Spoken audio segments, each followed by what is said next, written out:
Bus Bother for Rosie. Written and told by Kiefer Adams. Bertie was looking forward to another busy day on the roads of Sodor. He had just been cleaned and polished and was just about to leave when a loud horn echoed in the yard. Sure enough, with a sly look on his face, Bulgy, the double-deckered bus, rolled in. "Well, what a sight for sore eyes, eh, Bertie?" He smirked as he came to a stop. "What are you doing here?" grumbled Bertie. "I thought you were working at McColl Farm." "I was, as his personal vegetable bus," boasted Bulgy, "but the Fat Controller has allowed me to carry passengers again, so I'm here to be reverted back to my old red coat." Bertie rolled his eyes. "Just as long as you stay out of trouble. We don't want a repeat of last time, thank you very much." Bertie rolled away. Bulgy was looking forward to being reverted back into his old red coat. Secretly, he had missed his passengers and was happy to have a change. But Bulgy's return to service was not the only exciting piece of news on the island of Sodor.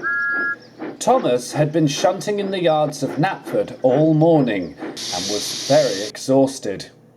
He was just having a rest when a chirpy whistle sounded. Thomas was surprised. Pulling up next to him was a little pink tank engine with 3 domes. "Hello," the engine whistled. "My name's Rosie. Are you Thomas?" "I am," he replied. "You must be the new engine. Welcome to Sodor." "Thank you," whistled Rosie. "I'm so glad to be here. Is there anything I can do?" "There is, as a matter of fact," replied Thomas. "Could you fetch some more trucks from Sudbury for me and bring them here? I've got some coal trains to sort out." "Leave it to me," called Rosie, and she darted away quicker than she had arrived. Thomas was impressed. "It's nice to see the Fat Controllers finally bringing more tank engines to Sodor," he said to himself as he set off back to work. Rosie had collected some trucks from Sudbury and was making her way back to Knapford Yard. She was loving her new surroundings, and many of the engines whistled hello to her as they passed. Rosie then had to stop at a signal. Next to her was a small town, and one of the sights she noticed was Bulgy. He had now been repainted in his glorious red coat with his railway bus banners gleaming brightly. "Well, well, well," he exclaimed when he saw Rosie. "Now that's a sight that repulses me." "What do you mean?" asked Rosie, sounding hurt. "I mean your coat of paint," snorted Bulgy.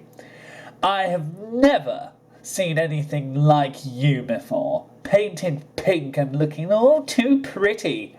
I've just been repainted back into my old red coat after 3 years as a vegetable bus. The passengers love to see a splendid red sight. They wouldn't want a pretty pink engine to admire."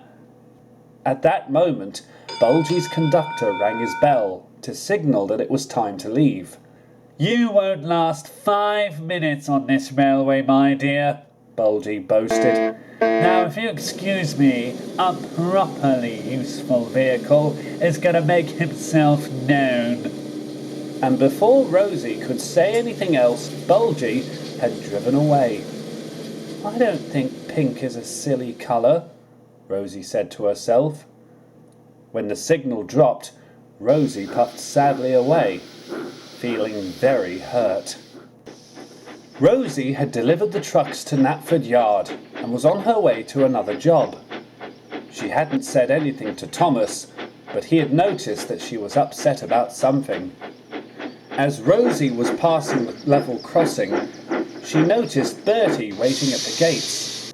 "Hello there," Bertie called. "You must be the new engine." Rosie, is it?"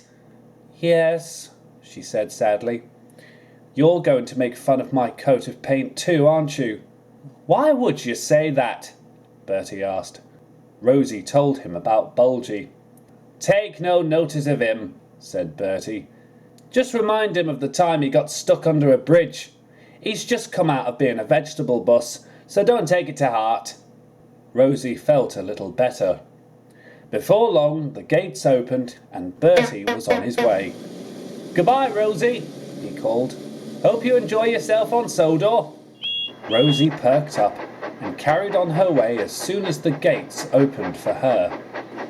Rosie had worked hard all day and the Fat Controller was very impressed. Rosie was making her way back to the shed when she saw Thomas up ahead with Annie and Clarabelle. Something must be wrong, Rosie thought. She quietly sidled up alongside Thomas. She was just about to offer her services when Rosie noticed who Thomas was next to.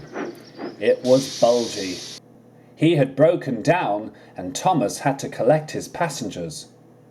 But to Rosie's surprise, Thomas was talking angrily to him. "Rosie has proven to be a really useful engine, and on her first day too," Thomas was saying to Bulgy. "I don't think her pink coat of paint is silly, and I don't know why you would say such a thing." "Well, I didn't exactly say that," began Bulgy. "I know exactly what you were trying to say," huffed Thomas. "Just because you're back in service doesn't mean you have to cause trouble all over again. If Duck could have kept a watchful eye on you, so will I." Thomas let out a great cloud of steam, which made Bulgy jump. Annie and Clarabelle chuckled to themselves as Thomas puffed away. Rosie was surprised. She hadn't expected Thomas to stick up for her. She blushed to herself, having found some new respect for the little tank engine. A few days later, James was waiting for a delivery at the quarry when Thomas fussed in with his new trucks. He was looking rather annoyed. "What's the matter with you?" asked James. "It's that Rosie," grumbled Thomas. "She won't leave me alone." "The new pink engine?" asked James. "Why, what's she done?" "She keeps whistling like I do," grumbled Thomas. "She also wheeshes her steam like I do, and whenever she takes out coaches she shouts, 'Come along, like I do with Annie and Clarabelle. I don't understand it." "I think she likes you," said James. "I can't imagine why," huffed Thomas. "Well, you did stand up to Bulgy for her," said James. "Perhaps that's why. She must have heard it or something." James then puffed away, laughing quietly to himself.